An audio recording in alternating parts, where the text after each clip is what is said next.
Everyone, तो welcome back once again to your own channel, जिसमें हम बात करते हैं आपकी एग्जाम रिलेटेड कोई भी क्वेरी या डाउट्स या स्ट्रैटेजीज़, कैसे किसी का सिलेबस कंप्लीट करना है, कैसे किसी एग्ज़ाम को फेस करना है।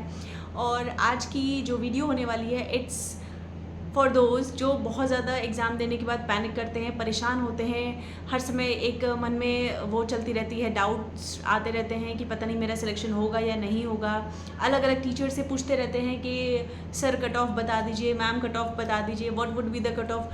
सबसे ज़्यादा सर्च किए जाने वाला यही एक टॉपिक होता है, तो मैं उसी के बारे में आज बात करूँगी। देखिए, अगर आप ये वीडियो प्रॉपर देख लेते हैं और जो मैं पॉइंट्स बता रही हूँ उसको दिमाग में रखते हैं, तो उसके बाद में आप कभी भी जो भी एग्ज़ाम देने जाओगे, आपको कभी ये किसी से पूछने की ज़रूरत नहीं पड़ेगी कि कितनी कट ऑफ जा सकती है। कुछ पॉइंट्स हैं जिनको आप दिमाग में रखेंगे तो आपको पता चल जाएगा कि हाँ, इस बार इस एग्ज़ाम की इतनी कट ऑफ हो सकती है। स्पेशली अपने अपने सब्जेक्ट का सबको पता होता है। जैसे मैं इंग्लिश लिटरेचर में अगर मैंने इंग्लिश का एग्ज़ाम दिया, मुझे पता चला हाँ उस एग्ज़ाम का लेवल कैसा था, तो मैं नियर अबाउट कट ऑफ बता सकती हूँ। जो हिंदी देकर आया है वो हिंदी का बता सकता है, क्योंकि उसने एग्ज़ाम फेस किया है। इंस्टेड ऑफ अलग अलग लोगों से पूछने के कि कट ऑफ क्या जा सकती है, क्योंकि उसने एग्ज़ाम नहीं फेस किया, उस टीचर ने बस दूसरे बच्चों के कहे हुए रिव्यू के अनुसार एक कट ऑफ डिसाइड कर दी। ठीक है, तो इस वीडियो में सबसे पहली बात पे हम जो पॉइंट डिसाइड करते हैं कट ऑफ, उसमें सबसे पहली चीज़ है नंबर ऑफ़ वैकेंसीज़। ठीक, कितनी वैकेंसीज़ हैं ये देखिए अपने एग्ज़ाम में।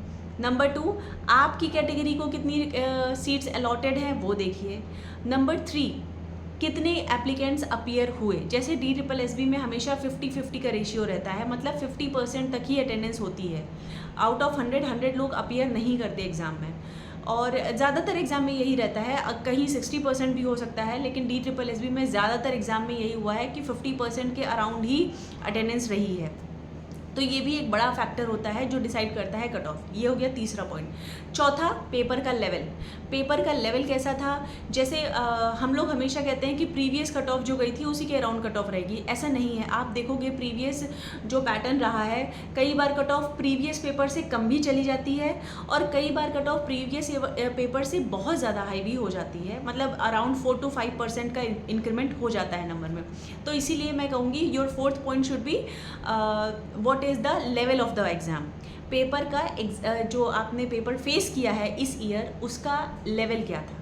कहीं सिलेबस तो नहीं बदल गया था, क्योंकि अगर सिलेबस बदला है, अगर पेपर का पैटर्न बदला है, तो definitely it will going to effect the cut off, और वो बहुत ज़्यादा इफेक्ट करती है। ऐसा नहीं है कि 2-4 नंबर का फ़र्क आएगा, अच्छा खासा फ़र्क आएगा।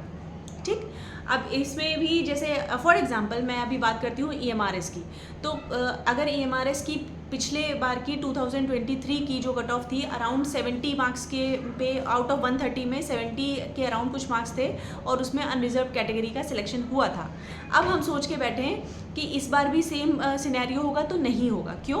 क्योंकि EMRS ने अपना पैटर्न कम्प्लीटली चेंज कर दिया है। नंबर 1, उसमें प्री और मेंस आ गया है, प्लस पिछली बार जो पेपर था वो 130 मार्क्स का था, जबकि इस बार वो पेपर 100 मार्क्स का है। तो ये भी चीज़ें जो होती हैं ना, वो इफेक्ट डालती हैं आपकी कट ऑफ पे। और लास्ट पॉइंट जो है वो ये है कि प्रीवियस कट ऑफ जो थी वो जो आई थी वो कितने नंबर ऑफ़ वैकेंसीज़ पे आई थी। मतलब पिछली बार कभी कभी होता है ना कि नंबर ऑफ़ वैकेंसीज ज़्यादा हैं, तो कट ऑफ कम भी नंबर है फिर भी सिलेक्शन हुआ है। इस बार नंबर ऑफ़ वैकेंसीज़ कम है पर एप्लीकेंट ज़्यादा हैं, तो फिर क्या होगा, कट ऑफ हाई जाने के चांसेस होते हैं। लेकिन अगर पेपर का लेवल भी हार्ड है तो कट ऑफ बहुत ज़्यादा हाई जाने के चांसेस नहीं होते हैं। तो आई गेस इन सारे पॉइंट्स को दिमाग में रख के आपको अगर आप कोई भी चीज़ एनालाइज करोगे, किसी भी एग्ज़ाम को एनालाइज करोगे अपने द्वारा दिए गए, मैं ये नहीं कहती दूसरों के द्वारा दिए गए, आपने जो सब्जेक्ट को फेस किया, क्योंकि आपको अपने पेपर की कट ऑफ जानने से मतलब है ना, तो आप इजीली उसको निकाल सकते हैं। आराम से आप अपना फ़ोन पे सर्च करेंगे कि how many applicants appear for this exam, how many forms have been filled, और plus previous cut off plus number of vacancies. तो ये सारी चीज़ें वो निकाल के दे देगा एक सिस्टम में, और आप उसी के अकॉर्डिंगली पता कर सकते हैं। जैसे मान लो पिछली बार 50 वैकेंसी थी और कट ऑफ चली गई 100, फॉर एग्जांपल, मैं किसी भी एग्ज़ाम की बात नहीं कर रही हूँ, मतलब जनरल वे में बोल रही हूँ, और इस बार वैकेंसीज 30 हैं, तो कट ऑफ 110 जाने की ज़्यादा चांसेस हैं। ऐसे मतलब आप कैलकुलेट कर सकते हो। तो आई गेस इन सारी बातों से आपको काफ़ी ज़्यादा क्लैरिटी मिल जाएगी। आप दोबारा किसी और टीचर से आपको ये पूछने की ज़रूरत ना पड़े कि कट ऑफ क्या जा सकती है। ठीक है, ये सारे पॉइंट्स को दिमाग में रखते हुए आप कैलकुलेट कर पाएंगे ईजिली।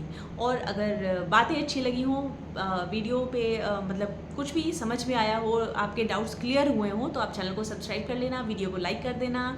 और मिलते हैं अगली किसी इसी तरह की यूज़फुल वीडियो में। Till then take good care of yourself, मस्त रहिए, खुश रहिए, मुस्कुराते रहिए एंड हाँ, पढ़ते रहिए।